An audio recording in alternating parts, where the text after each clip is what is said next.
Hello and welcome to Love Anything Art. Today I'll show you how I made this really cute idea. A little heart pendant that's hollow inside, and you can put little jewels in there.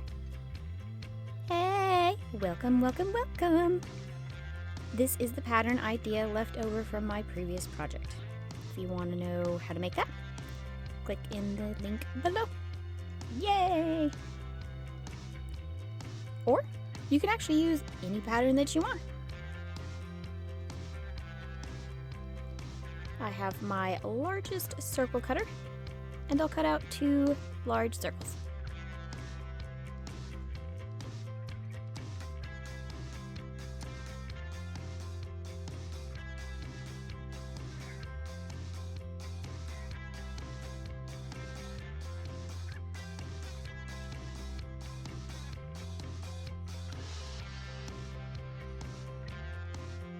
You will need a mold.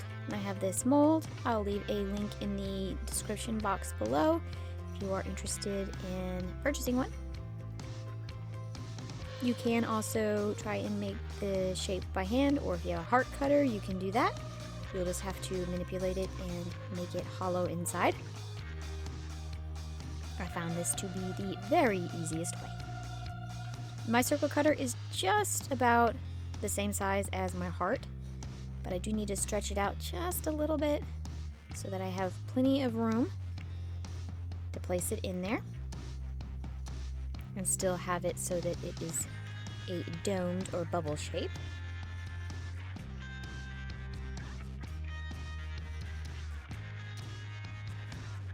You want to press your finger up on the back side so that it's as flat as possible. Place your clay in there, center it, make sure it covers up the heart, and then just use your fingers to press in from the top, and then you can release your finger from the back and it will suction cup down into that mold. Okay, for cutting away, I would recommend cutting half of the circle and then the second half of the circle going the opposite way.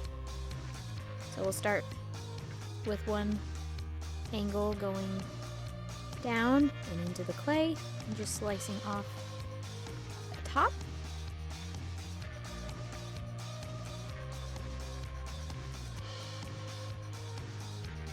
Then flip it around and then you can cut it the rest of the way.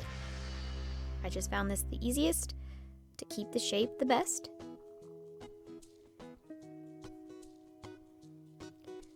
And there you go. Nice hollow heart. And pop that out. Keeps its shape. And it's good to go. I really like the way that looks. Too bad I'm gonna cut it up. You'll need to make a second heart shape, doing the same process. Okay, I have my 2 hearts ready to go. And now it's time to cut up the heart. It's quite scary, I know.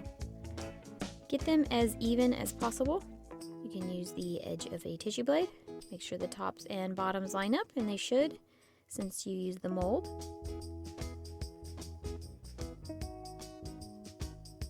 Separate them just a little bit so that when you cut, it doesn't smush them together.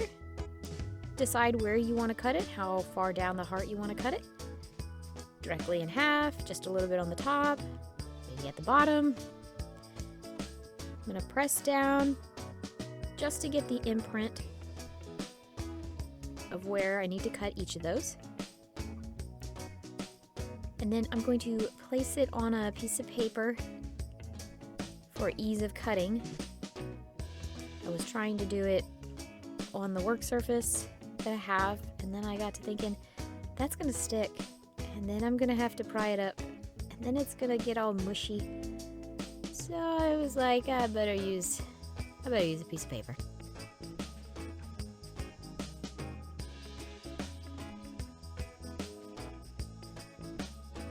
And then the next problem I ran into is my tissue blade is not very sharp. I tried sharpening it with one of those like knife sharpeners. We have two different types, so I tried sharpening it, but it's not working. Do you guys have an idea of how to sharpen your blade? Or do you just have to buy a new one when it goes dull? What is your recommendation?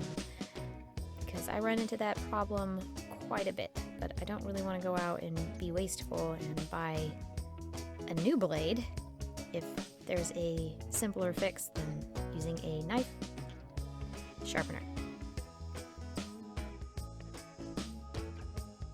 I do have a second tissue blade that is a bit easier to use, but it's still not quite as sharp. So I tried that with this one. Only worked slightly better. Okay, I have my two hearts cut in half, and it did flatten the shape a little bit, and that's okay. You can just use your mold and put it back in there.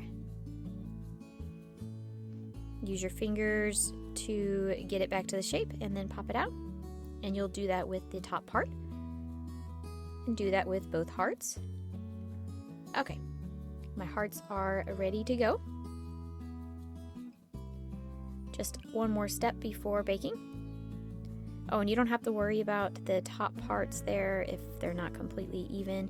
You can sand those down after you bake them, so they'll come out okay. If it's a little rigid or they're not lining up quite properly, you can always fix that with sanding.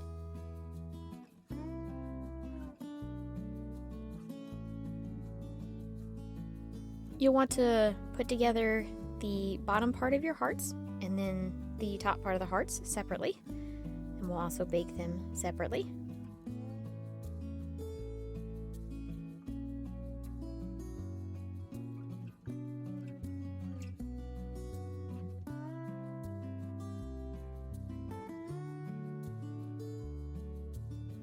To get them to stick, the easiest way would just be use some bacon bond. Just put a little bit on your finger, and then just a very thin layer, spreading it on both sides of the heart where the two pieces will touch. You could do that on both sides of the heart or just one, depending on how much glue you get on there. And you'll want to gently place them together, being sure to line them up so that the points come together and the sides come together. And I would recommend leaving it there to dry for as long as you can, 30-40 minutes, just to get it pretty dry. Do the same to the top part of the heart. I did leave mine sitting here for a little while. And I'm going to use a little bit more bacon bond. Put a little on my finger. Use any tool that you have. This is a little crochet hook. I'm going to put a little bit all inside on that seam of the heart. I want to make sure this is nice and strong and will stick together and not break apart. And I even put a little bit on the two ends on the outside. Right there and there. And you can do that to both the top and bottom pieces of the heart. And then come back with a tool or your finger or whatever you have. You don't even have to do this if you don't want to. But I want that seam to be smooth. Just gently working it just to smooth and flatten it out, both on the top and the bottom.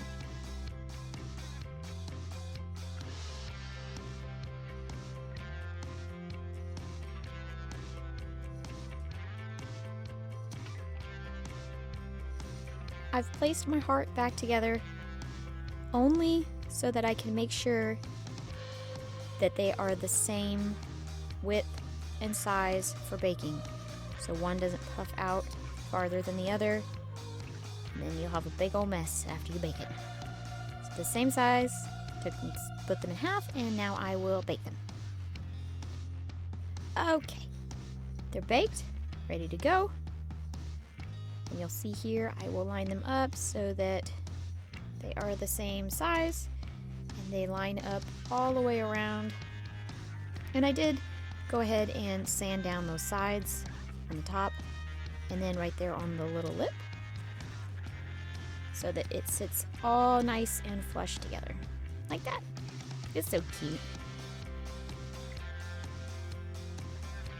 The front and the back, you'll see that they line up. I love my nail polish. It reminds me of a mermaid. Let me know what you think. Okay, I drilled a hole on each side and then one at the very bottom of the point. When you are putting your necklace together, make sure that all your little pieces line up before assembling. And this is a little key, like a little decorative key thing that I got. And somebody gave them to me.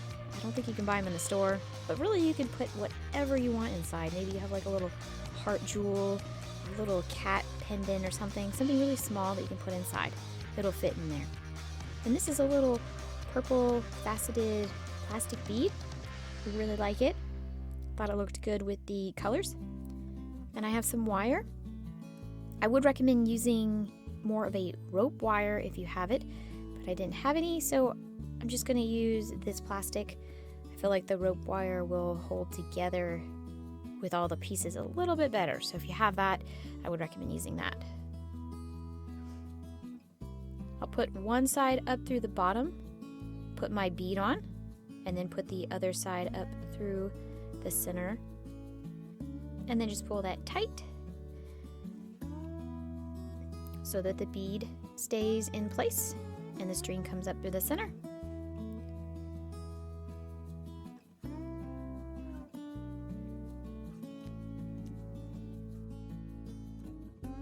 And you'll want to go up through the back side of the heart, the inner part, on both sides.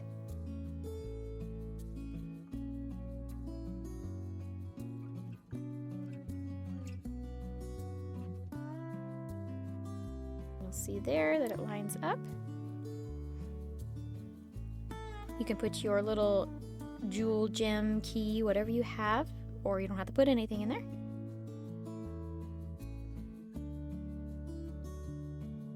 I actually decided to run the piece through the wire since I had a little hook on there. That way it stays inside and I don't have to worry about it falling out. And then I'm going to put a bead on, and this is so that it stays together and the top doesn't come flying off. So you'll put both strings up through the bead and then pull that bead all the way down and get it as tight as you can. I did have to manipulate it a little bit to get it to sit down there. And you'll need some jewelry findings and bead covers and crimp beads, however you're going to assemble your necklace. And I have some different toggle and clasps. I have this little heart. I thought it was perfect to go with my heart necklace. So I have a little heart shape there.